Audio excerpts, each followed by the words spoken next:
नहमदहु व नुसल्ली अला रसूलिहिल करीम अम्मा बाद। औज़ु बिल्लाहि मिनश्शैतानिर रजीम बिस्मिल्लाहिर रहमानिर रहीम। अस्सलामु अलैकुम व रहमतुल्लाहि व बरकातुहू। उम्मीद करता हूँ आप सेहत और ईमान की आला हालत में होंगे। अल्लाह तबारक व तआला आपको और आपके अहल खाना को हमेशा हंसता मुस्कुराता रखे। आज हम बात करेंगे कि ख्वाब में तंदूर देखना कैसा है।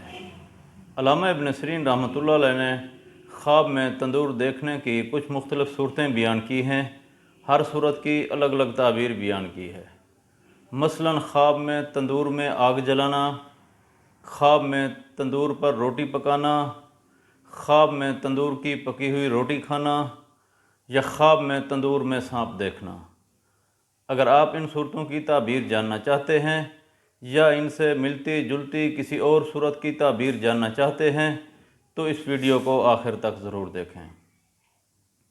अल्लामा इब्न सीरीन रहमतुल्लाह अलैह ने फरमाया है कि अगर कोई शख्स ख्वाब में देखे कि वो तंदूर में आग जलाता है तो दलील है ख्वाब देखने वाला शख्स अपने माल से नफ़ा पाएगा और अपने नफ्स से फ़ायदा उठाएगा। अगर कोई शख्स ख्वाब में देखे कि वो ख्वाब में तंदूर में सांप देखता है तो दलील है साहिब ख्वाब को अल्लाह तबारक व तआला दुश्मन से बचाएगा, महफूज रखेगा।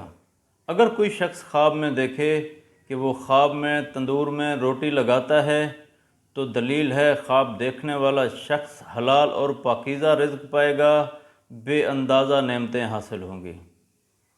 अगर कोई शख्स ख्वाब में देखे कि वो तंदूर की पकी हुई रोटी खाता है तो दलील है ख्वाब देखने वाला शख्स नेमतें और दौलत पाएगा, ऐशो इशरत में मसरूफ़ होगा। अल्लाह तबारक व तआला से दुआ है कि अल्लाह तबारक व तआला हमारे ख्वाबों को हमारे लिए बैसे रहमत और बैसे बरकत बनाए। अस्सलामु अलैकुम व रहमतुल्लाहि व बरकातुहू।